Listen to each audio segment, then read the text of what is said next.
Today I'm going to talk you through some of my film cameras, in particular the ones that I have here in London. I have other ones in Cape Town, mostly medium format cameras. And we'll start with my very first medium format camera. That is a lie. This is not the very first medium format camera I ever got myself. It is the first twin lens reflex camera that I ever got for myself. And that's the Yashica 635. When during my research I came across twin lens reflex cameras, I became kind of fixated on the idea of getting one. And within about a year of research and having found or discovered the Yashica 635, it took me about a year to find one.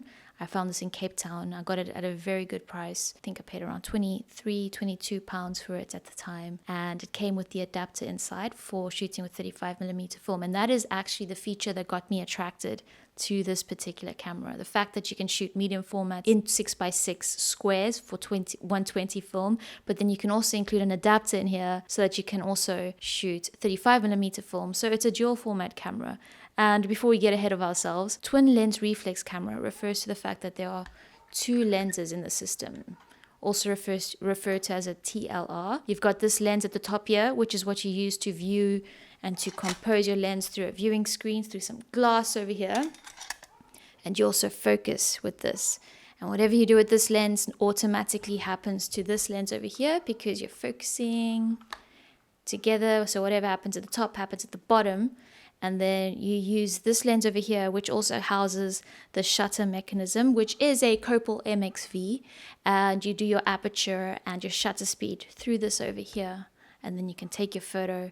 And then when this opens, your aperture or your shutter opens, and that gets your film, or that exposes your image to your film plane, which is here at the bottom. So viewing lens, taking lens, what happens at the top happens at the bottom. As I mentioned, a Copal MXV shutter. I used to think that the MXV was a Roman numeral, like 1015 or something like that, but it turns out it refers to the mechanism, so in particular the M and the X. And I think the M refers to, I think, the old school bulbs. Let me just check here. M refers to the flash bulbs and X refers to the electronic flash that you can shoot with this. So it's a dual format type of flash sync system. Doesn't mean anything to me because I don't use it in that capacity. If you're at all interested in this camera, I made a dedicated video for this camera where I talk you through the story.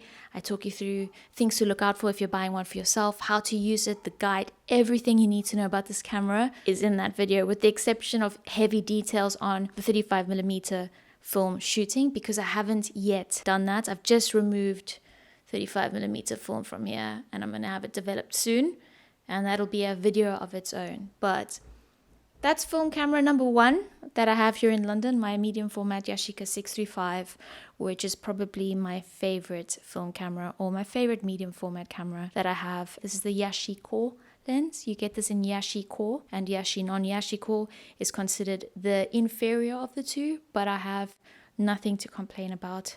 I happen to love the photos that I've managed to capture with this camera, and if you find one at a decent price in working condition, I have no recommendations against it. It's a lovely camera. And actually, before I put it down, I also have Rolleiflexes, and Rolleiflexes have their focus knobs are actually on this side over here. So you focus your camera like this, but on the other side, and it results in some back and forth of the hands, where when you do it with this camera, I explain it all in my other video. If you do it with this camera, it's so streamlined and beautiful to operate, which is why this is my favorite medium format, or my favorite twin lens reflex camera, my Yashica 635. While I put this on, or just let you know, this is manufactured from 1958 to around the 1970s, or 1970 on the dot-ish. Put that down. My Zeiss Ikon IKOFLEX, manufactured in 1937. In particular, this model over here with the lever focusing. So you focus with the lever here. And this is one of those German ones where you are focusing with the lever or the knob on the left-hand side and you're switching back and forth. But it is what it is. And this camera I love simply for the fact that this was manufactured in 1937. It's held its place in history and is still taking photos beautifully. The previous camera I showed you, my Yashica 635, is an 80mm focal length, whereas this one is a 75mm focal length. And The condition of the Carl Zeiss Jenna lens specifically for this one it's in pretty tattered condition, but it still allows light to pass through in a manner that captures images beautifully. I've just written the video for this one. I'm waiting for the rolls of film for this one to come back. Not to come back, I still need to send them through, so I'm sending them through and I want to wait for them to come back. But this video is almost ready. This is definitely one of my favorite medium format cameras. It's one of my favorite cameras in general, and as I mentioned, it's for the fact that it's withstood the test of time beautifully. When I originally got it, I wasn't sure it was going to make it. I looked through the viewing glass and I couldn't see much. Did some blowing through it and realized that it might be salvable. And I recorded the whole process of taking it apart, cleaning it out, and also the 8-hour hell that I went through because I took this lens out incorrectly and I didn't realize that there was a bit of a marker telling me exactly where to keep this lens so that I don't screw it into too further in or too out, so that it took me about 8 hours to get it to focus to infinity properly again. And this one, the taking lens, I took apart and one of the elements fell out and I didn't properly take note of how it fell out, so it took me another few hours to get this back together again so that I was focusing images correctly or that the light was passing through the glass properly. Fantastic story, and that video will be out soon. I've got Fuji Pro 400H film. I'm on my 12th exposure with this one. I hope you can see that. Probably can't see that, but there is a number 12 over there. And so there's one exposure left to do, and then I'll send that through to the lab. 1936 to 1937, it was when this particular model, the Zeiss Ikon IKOFLEX 2, was manufactured. But this particular model with the lever that I just showed you on the left-hand side there was manufactured in 1937 for about a year. And that's a compo rapid shutter. My 35mm camera. My Nikon F2. In Nikon, I don't know what the right thing is with the 50mm f1.4 lens. This camera came with a 50mm f2 lens, but within a couple of weeks of having bought this camera, I found this lens on Marketplace. It had fungus inside and it was going for like £7, and I cleaned it up. It's clean now as far as I can tell, but very superficially I can tell that I think the image quality that I get from the Nikon F2 lens, the 50mm f2 lens, is superior to that I get with this f1.4. At some point I'm going to choose which of the two lenses I prefer so that I can have that living on this camera instead. This one in particular has the DP1 Photomic finder, and you can remove this finder. Which is also a light meter. I don't know if the light meter component of this viewfinder works because I use an external light meter, or I just use the Sunny 16 rule. But you can also compose through this over here. It's a split level finder. Let me just put this on here before coming back to talk to you about this camera. The Nikon F2 is manufactured from 1971 to 1980, and this particular model, based on the serial number, I think was manufactured in 1971, in March in particular. What drew me to this camera is that it's a 35mm SLR, so 35mm film, single lens reflex. There's a mirror in here that flaps up and down. My very first film camera that I ever had was a Pentax Spotmatic F. Really enjoyed the shooting experience with that one. It went with the shutter speed went up to 1/1000th of a second, and I was drawn to this because you can go 1/2000th of a second. So this is a professional, or considered a professional, film camera. It's a workhorse beast of a camera. It's got a titanium shutter. The shutter runs up and down like that. And so when you hit the shutter, the mirror slaps up and then the shutter goes up like that. Titanium. This thing has been built to last a lifetime. I hope it does. I believe that this camera during the Vietnam War was preferred over its next one. So the Nikon F3, which involved, you needed a battery to operate that one. This one, if you're excluding the light meter, you don't need a battery. You can shoot with this fully manual, which is what I'm drawn to. A manual camera that is fully manual, you are more likely to be able to repair it. Electronic components end up being what is the problem when you've got these really old cameras. This one I also opened up. It was quite painful, but the mirror was getting stuck. I ended up opening it up and sorting that little bit on the side. I believe I can't even remember which side it was on, but there was something on the side, on the inside, that needed to just be sorted out, and I managed that out. Hopefully while I'm filming this or while you're watching this, you can see some photos that I've captured with some of these cameras. And we're going to swiftly move on to the Pentacon 6, this one. Those of you that have been following my Instagram or been watching my YouTube channel have found that the Pentacon 6 has kind of been this overarching, nemesis is not the correct word because I love this camera, but it's been a theme. It's been a theme throughout. I'd been looking for the Pentacon 6 for quite some time, and I eventually found one. I wanted a Pentacon 6 because it's a medium format, 6x6 squares again, but not a TLR, but an SLR, single lens reflex. So you've got the mirror that slaps up, and you've got the shutter, but this time it's a shutter curtain. It's a cloth curtain that moves this way. One goes that way and then the other one follows depending on whatever shutter speed you choose. This can go up to 1/1000th of a second. It was a painful and low... Was it liberating? Was it a liberating experience? I think it was, because I figured, or I discovered that I can open cameras up and I can fix some sorts of cameras. Not all sorts of cameras, but this is a hybrid of two Pentacon 6 cameras. So this is a Pentacon 6 with some Pentacon 6 TL. Same camera, different time periods. The first buyer that I bought the Pentacon 6 TL from, very friendly, very lovely guy. He sold me his grandfather's camera. And it came in a case. And it had a whole bunch of things with it. Unfortunately, the shutter mechanism, not a shutter mechanism, but the actual top where this happens, the winding, the advance lever, it had been damaged. I think what might have happened was that someone might have not realized that once you reach frame number 12, you need to hit a little lever over here to release it to keep winding on beyond frame 12, because this not only takes 120 film, also takes 122 film, I think it is, so you can have more, but you need to let it know. If not, you're going to break it. So opened it up, and I took some parts from here and I put it into the Pentacon 6, which was having like I can't even remember what it was that was wrong with it, but I had to mix and match some parts. There's a full-on dedicated video that I'm making to this, and I've been saying that for months now, but there is a video coming along with that, and that also came.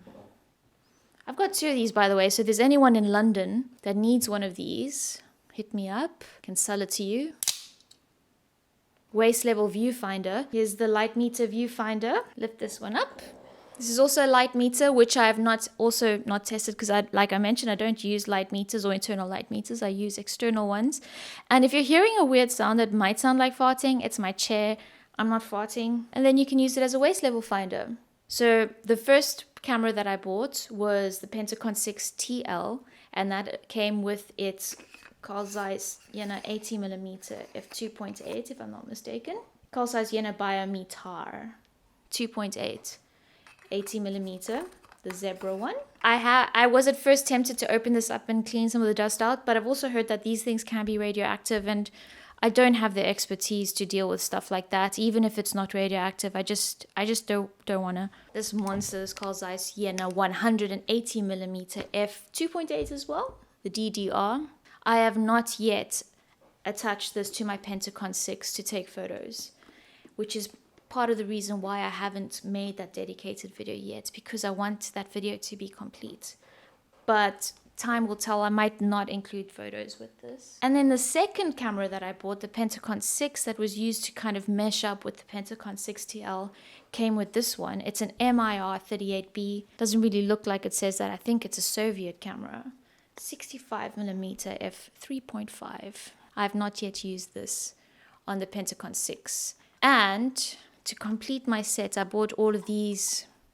I think they're 3D printed, but a whole bunch of these for the lenses, front and rear caps where there weren't any, also body caps for my camera. So this is a beautiful set that I have that I'm happy with and I'm very proud of. It also came with this cool cable release that stays in that in that big case. The two last things that came with the camera. This is an adapter to adapt my P6 mount lenses to M42, and I have an adapter that also adapts M42 lenses to my mirrorless camera, which is an L mount camera, so for L mount lenses. So I sometimes shoot with my Pentacon 6 lenses on my mirrorless digital camera. And then this is the leather cover that came with the Pentacon 6. And you screw it on like that. And now it's protected. And I can wear it around my neck, which is what I do. And in particular, the Pentacon 6 was manufactured from 1966, and then the Pentacon 6 TL, same camera, just different time frame. That's the one that has the meter on the top, and that's from 1968. Here comes the really cool fashionista things. That hurt my wrist. This is the Tele Rolleiflex. How cool is that?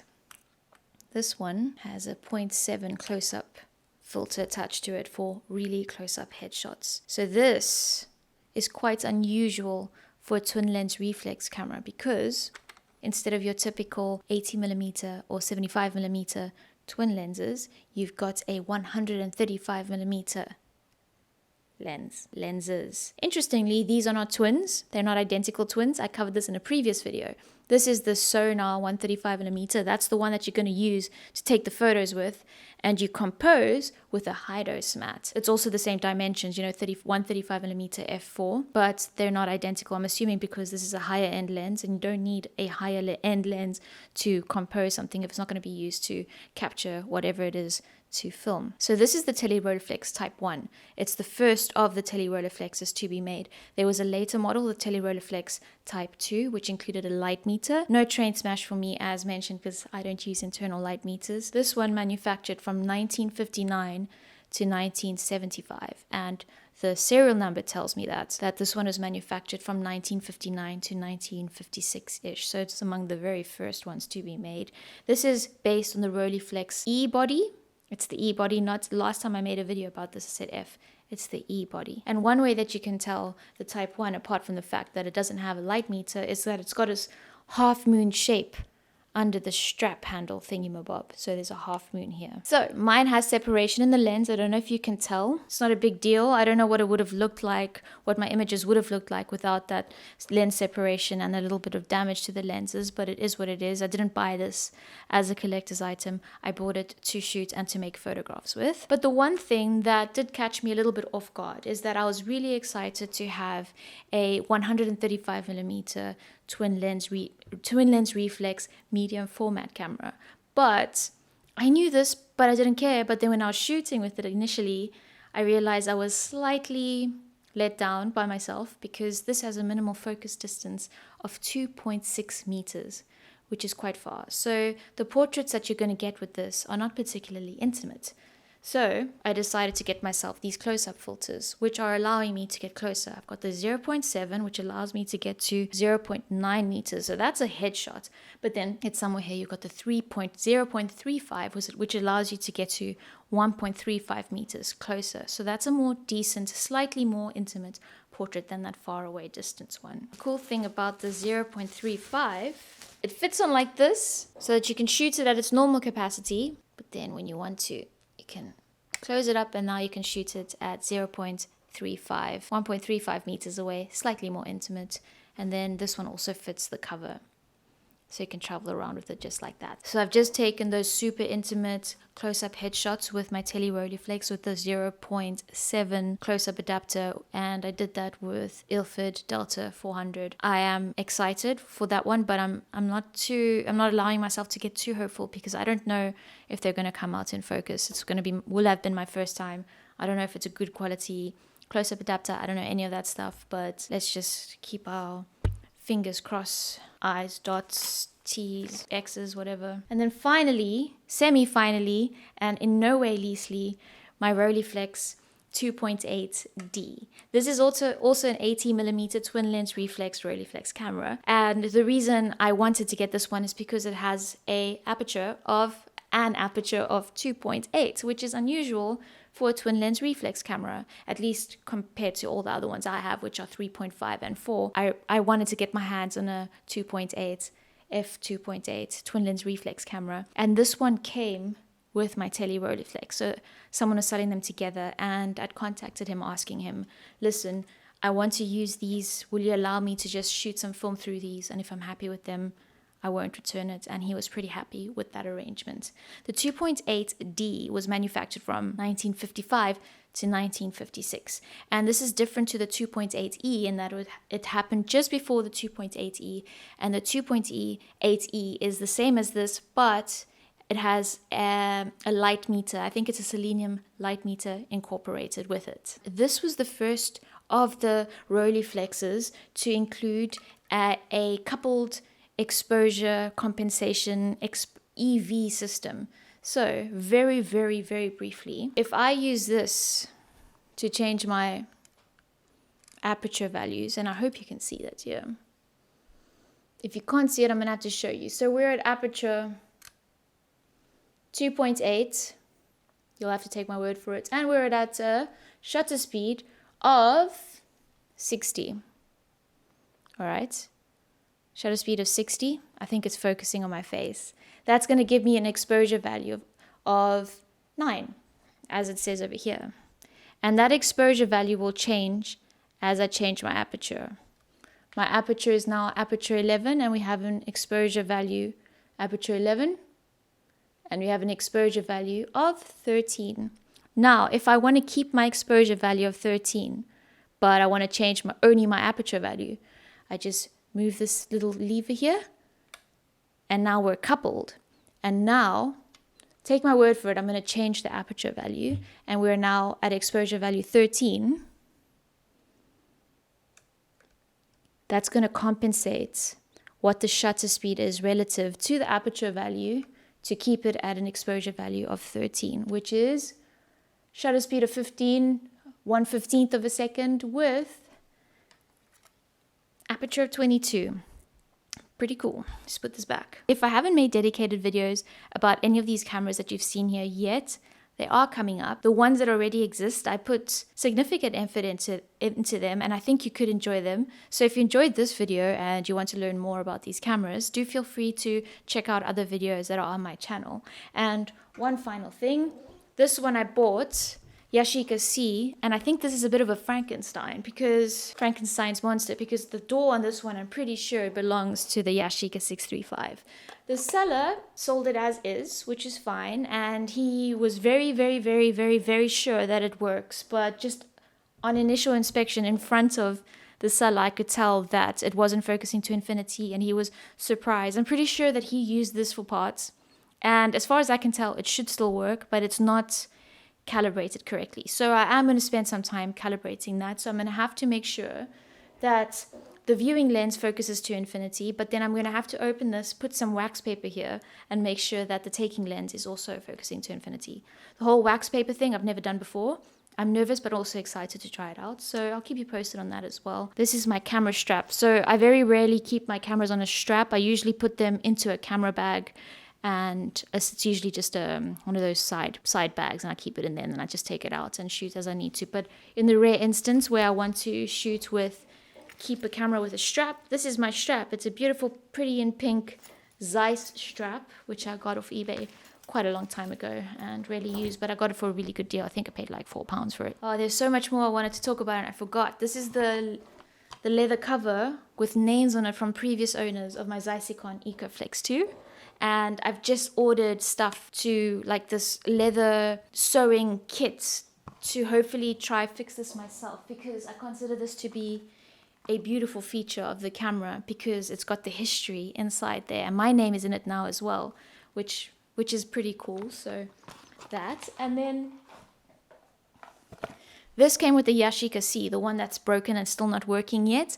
I want to actually cut these holes to be appropriate. I don't know how to do it, I don't have the tools, but I might have to find someone to cut those to make it an appropriate cover for my Yashica 635. It would be great to have the Yashica 635 in its own little dedicated cover when I take it out, because as I mentioned, it is up there with my favorite TLR or medium format cameras in general, in terms of the image quality that I get from them and also just the user experience in general. So I want to take good care of it. That's it for today, folks. I hope you enjoyed the video. I'll catch you in the next one. Cheers.